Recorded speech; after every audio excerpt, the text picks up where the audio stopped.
Quelque chose qui est nouveau, qui est l'arbre à cames ici. Donc cet arbre à cames va transformer le mouvement circulaire en un mouvement rectiligne. Ben voilà une innovation. Donc première innovation, l'arbre à cames. Deuxième innovation, transformation du mouvement circulaire en mouvement rectiligne. Troisième innovation, les pistons. Donc là, il y a la notion de piston. Ces pistons vont rejeter l'eau, vont remonter l'eau. Et puis ensuite, avec les systèmes de clapet, on va retenir l'eau qui va circuler, va monter, va être diffusée par les aqueducs ou bien les rigoles pour les jardins. Donc voilà un exemple de mécanique utilitaire. À partir de principes anciens grecs, il va y avoir développement, perfectionnement, grâce à des apports nouveaux, dans des livres du 9e siècle, celui-ci du 12e siècle, c'est un livre d'Al-Jazari, qui a été publié en 1206, vous voyez c'est très précis. Nous avons la copie ici, et ça a été publié à Damas. Et c'est un des plus beaux spécimens de l'apport arabe en mécanique utilitaire.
Ici, nous sommes dans l'espace, le dernier espace, donc le grand thème, le troisième grand thème, qui est l'homme de la cité islamique entre les arts et les sciences. Dans cet espace, on a essayé de montrer aux visiteurs, beaucoup plus que dans les deux autres parties, l'interpénétration entre les pratiques scientifiques, les démarches scientifiques, les résultats scientifiques et les pratiques artistiques, les innovations artistiques dans le monde musulman. Pour résumer, on peut considérer que l'art musulman a traversé deux grandes phases. Une première phase, du début de l'avènement de l'islam jusqu'au milieu du 9e siècle à peu près, où, compte tenu du fait qu'il y avait la liberté totale dans tous les domaines, même en politique, dans l'idéologie, dans l'interprétation de la religion, donc cet espace de liberté a touché tous les autres espaces et toutes les activités humaines, en particulier l'art. Et donc on a constaté que pendant un siècle et demi, 2 siècles, les artistes, eh bien, qui s'étaient imprégnés bien sûr historiquement par l'art de leurs voisins, qui est l'art byzantin, l'art grec, l'art persan, l'art indien. Or, tous ces types d'art sont des arts qui sont profanes, et certains, évidemment, parfois, peuvent heurter la sensibilité du croyant musulman, en particulier s'il a une interprétation restrictive de certains versets du Coran ou de certaines paroles du prophète. Et donc, il peut le heurter, en particulier, certains pouvaient être gênés par le fait qu'il est dit dans le Coran qu'il ne fallait pas représenter quelque chose qui ressemble à l'être humain. Bien sûr, l'exégèse fait qu'on peut l'interpréter comme on veut, mais certains docteurs de la loi l'ont interprété comme étant il est interdit de représenter les visages humains. Donc dans une première période, jusqu'au milieu du 9e siècle, on a fait de l'art en représentant les visages humains, les animaux, etc., dans les palais, sauf dans les mosquées. Et donc, l'art était essentiellement figuratif. Et puis, avec la pression de certaines tendances conservatrices par rapport aux tendances modernistes, ça existe toujours dans toutes les civilisations, eh bien, les artistes ont été de plus en plus gênés et pour continuer à pratiquer leur art, ils ont commencé à réfléchir à d'autres orientations de l'art. Pour résumer, à partir du Xe siècle, on voit apparaître deux orientations artistiques qui sont toutes les deux de l'art non anthropomorphique, c'est-à-dire l'art non figuré. C'est un art abstrait. Et c'est en pays d'islam qu'on a inventé trois grandes orientations de l'art abstrait. La calligraphie, qui est là. Donc comment utiliser l'écriture uniquement, une langue, qui était le véhicule de la religion, le véhicule de la littérature, le véhicule de la science, et cela va devenir donc un instrument, un objet artistique. Alors là, on va avoir toute une école, des écoles qui vont se développer, et on va observer l'intervention des mathématiques dans cet art qui au départ était tout à fait spontané, laissé au bon soin du génie de l'artiste, de son imagination, de son improvisation, et petit à petit, on a introduit des règles mathématiques basées sur ce qu'on appelle la théorie des rapports, qui est enseignée dans le livre 5 des éléments d'Euclide. Voilà. Deuxième orientation, c'est ce qui est derrière moi, c'est la représentation, donc, ce sont des décorations géométriques. Décorations géométriques qui utilisent des figures géométriques, mais toutes les décorations sont planes. Donc c'est pour couvrir un plan. Donc pour décorer un palais, une mosquée, un mur, etc., eh bien on a inventé de plus en plus, on a développé cet art qui est un art géométrique. Cet art géométrique suppose quand même des connaissances minimales en géométrie et en proportion aussi. Et cela va donner la possibilité aux artistes d'innover d'une manière absolument extraordinaire. Alors, je n'ai pas le temps de développer, mais une des innovations tout à fait spectaculaires, c'est qu'on a constaté que dans le palais de l'Alhambra de Grenade, qui existe à Grenade, et j'invite les téléspectateurs à aller visiter Grenade, même s'il faut y aller à pied, c'est l'un des bijoux de l'art musulman du XIVe siècle, on constate que les décorations planes qui sont sur les murs, elles sont toutes constituées de motifs élémentaires qui ne sont pas très nombreux. Il n'y a que 17 motifs qui sont, quand ils sont répétés, peuvent couvrir l'espace. Or, on a constaté que au début du XXe siècle, d'abord au XIXe siècle, les physiciens européens ont montré que, les motifs avec lesquels on peut couvrir un plan d'une manière continue sans qu'il y ait de rupture, eh bien, il n'y en a que 17. Ça s'appelle les 17 groupes de pavage. Et ce théorème, constaté par les physiciens, a été démontré par les mathématiciens en Europe au début du XXe siècle. Alors ce qui est étrange, c'est que les artistes du XIVe siècle, de l'Alhambra de Grenade, ont découvert, si vous voulez, ce résultat uniquement par leur génie artistique, par leur pratique de la décoration. Alors se pose la question, est-ce qu'ils ont découvert le théorème avant les mathématiciens européens? Ce n'est pas vrai, ce n'est pas possible, ce serait long à expliquer, et c'est juste, pour résumer, il suffit de dire que la démarche artistique, parfois, est en avance sur la démarche scientifique, parfois elle découvre des résultats, sans pouvoir les démontrer, elle les découvre peut-être plusieurs siècles avant le mathématicien, qui lui doit élaborer des outils de plus en plus sophistiqués pour enfin, 2 siècles après, 3 siècles après, démontrer de manière rigoureuse ce que l'artiste a imaginé ou a entrevu. Et c'est ça la force de l'artiste auquel je rends hommage à travers votre télévision. Voilà. Ah, évidemment, bon, vous couperez, puis ensuite je continue, parce que la dernière orientation de l'art musulman, c'est une orientation qui apparaît au XIe siècle. Elle apparaît en Iran. Nous ne savons pas qui est le premier qui a inventé ça. Un artiste en Asie centrale, dans une des villes prestigieuses d'Iran, comme par exemple Ispahan. Je donne Ispahan parce que c'est là où il y a les spécimens représentatifs de cet art. C'est ce qu'on appelle la décoration en 3 dimensions. En arabe, on l'appelle les moukarnas. Eh bien, le mot moukarnas n'est pas arabe. C'est un mot qui a été pris, qui est d'origine persane. Donc je pense que le premier artisan a appelé ces types de motifs moukarnas. Eh bien, tous les autres, ensuite, historiens de l'art, les ont appelés moukarnas. C'est quoi? c'est une décoration, au lieu que ce soit une décoration plane comme celle-ci, c'est une décoration en 3 dimensions, mais qui est construite à partir de motifs de 2 dimensions. Eh bien, il est impensable de le faire sans introduction sans intervention du mathématicien. Là, c'est important. Donc, on le montre ici par un clip qui est là. Et le clip montre qu'à partir de petites figures élémentaires, le carré, le triangle, le losange, l'amande, le parallélogramme, avec des constructions à la règle et au compas, d'ailleurs expliquées dans des ouvrages de mathématiques qui nous sont parvenus, comme le livre d'Al-Kashi, qui est un mathématicien du XIVe siècle, XVe siècle, qui est mort en 1429, qui vivait à Samarcande, qui a travaillé dans l'observatoire de Samarcande. Bien, grâce à ce livre qui s'appelle « Les clés du calcul », on voit très bien, dans un chapitre très détaillé, comment concevoir les motifs qui permettent de fabriquer ensuite en 3 dimensions le Muqarnas, qu'on appelle des stalactites aujourd'hui en Europe. Eh bien, voilà une invention dont on ne connaît pas l'origine et qui va donner à l'art musulman une dimension qu'il n'avait pas jusqu'au XIe siècle.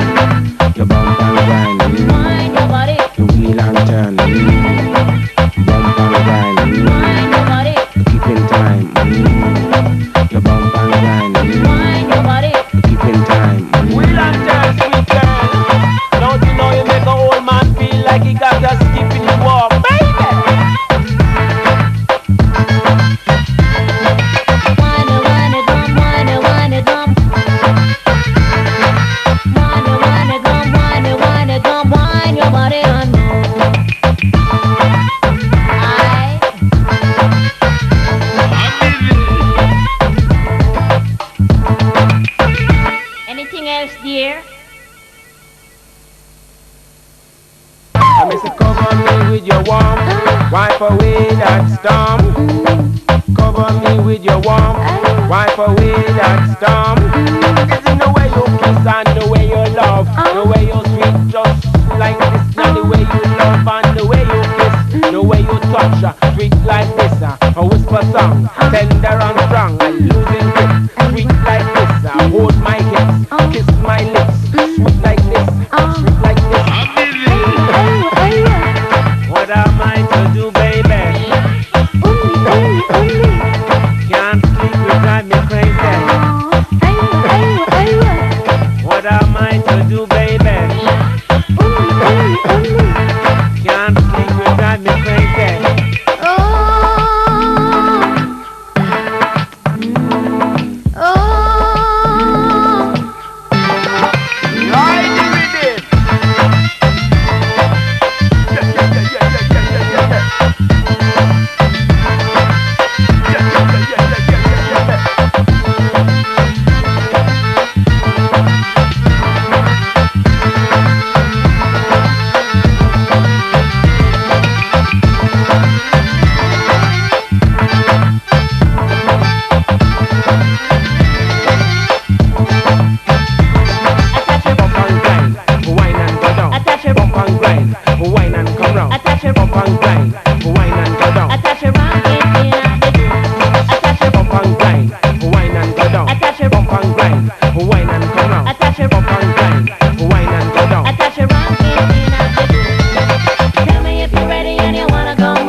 Alors, après avoir visité cette exposition et après avoir admiré ce qui représente d'ailleurs très partiellement l'activité scientifique dans l'Empire musulman de la fin du 8e siècle jusqu'au 15e siècle, la question naturelle qui se pose, c'est comment expliquer que cette civilisation qui a dominé le monde en sciences, en politique, en économie, etc., qui a d'abord assimilé la fine fleur des sciences des grandes civilisations scientifiques, en particulier la Grèce, comment cette civilisation qui a produit aussi les fines fleurs de la science du 9e siècle jusqu'au 14e, 15e siècle, comment se fait-il qu'elle ait décliné?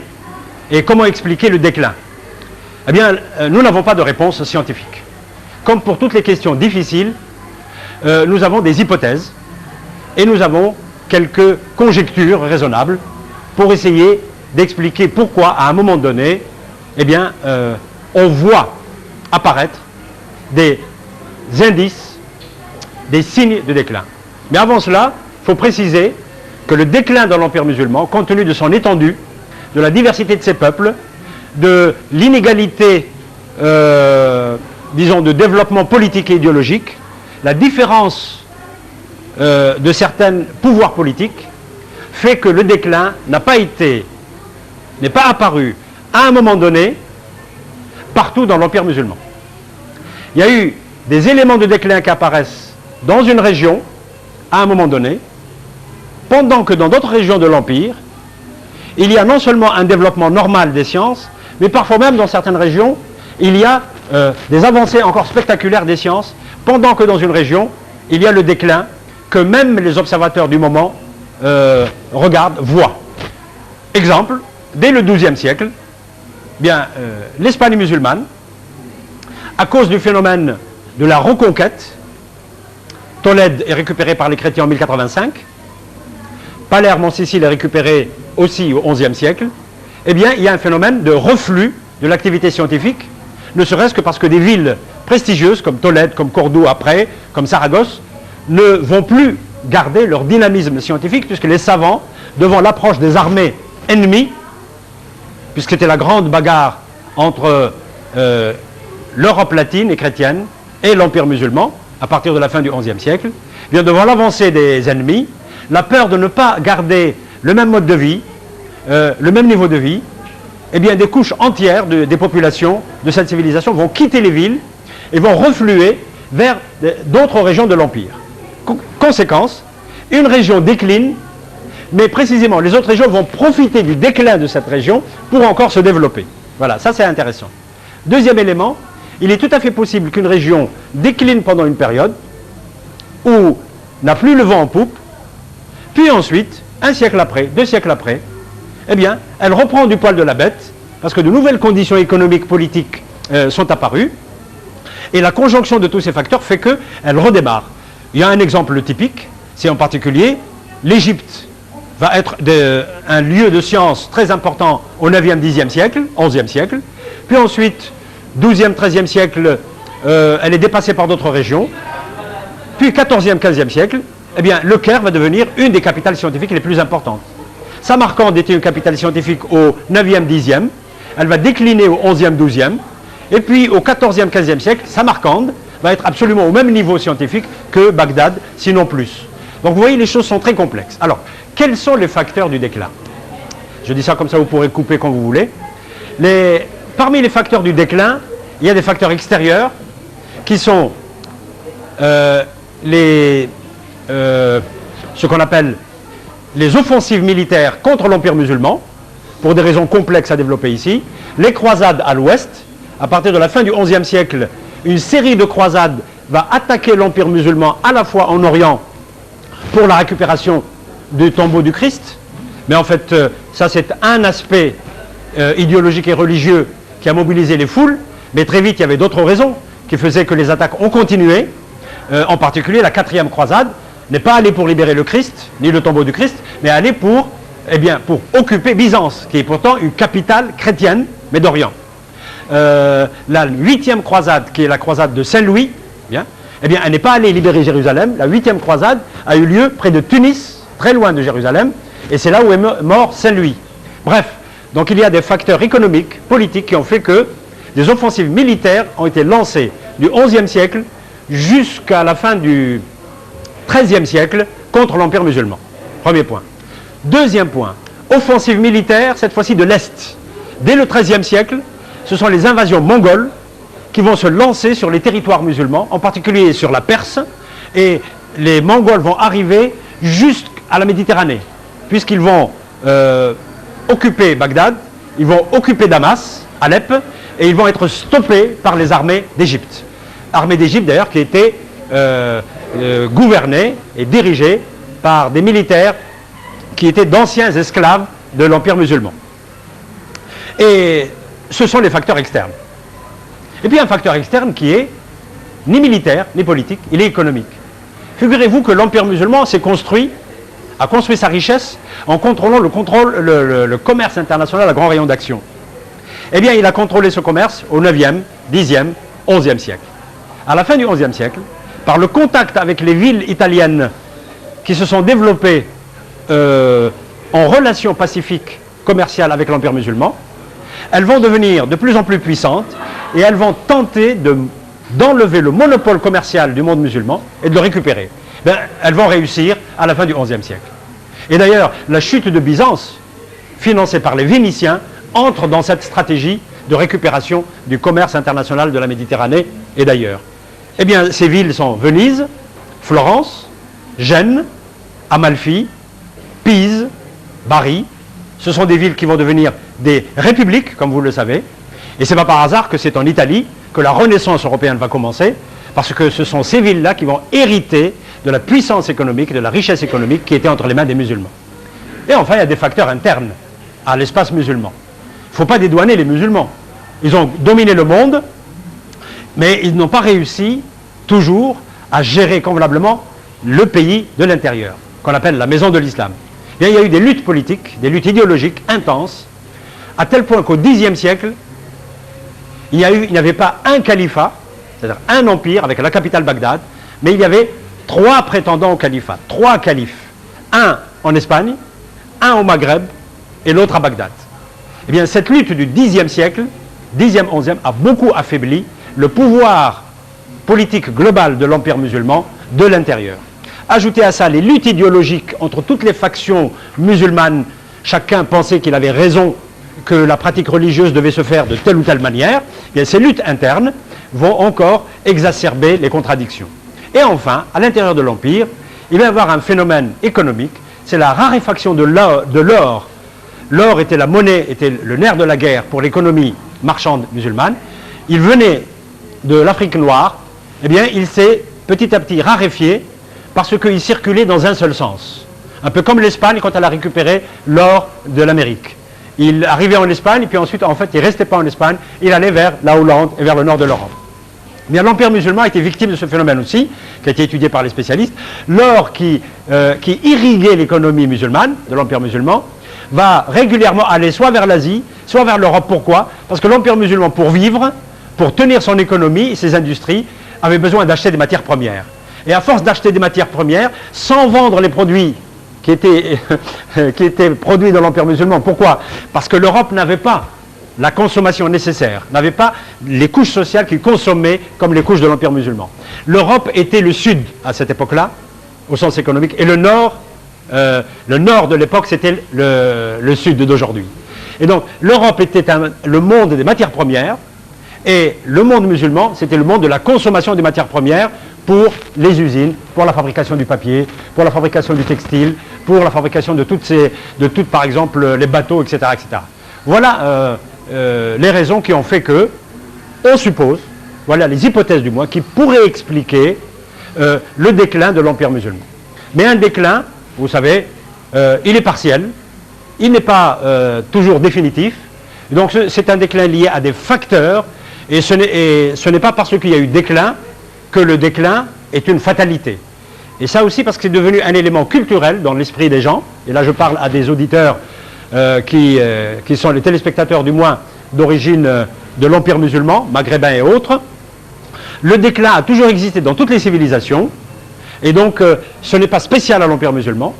Il suffit qu'il y ait les conditions objectives de développement des sciences dans ces espaces qui ont dominé le monde pour que la science redémarre.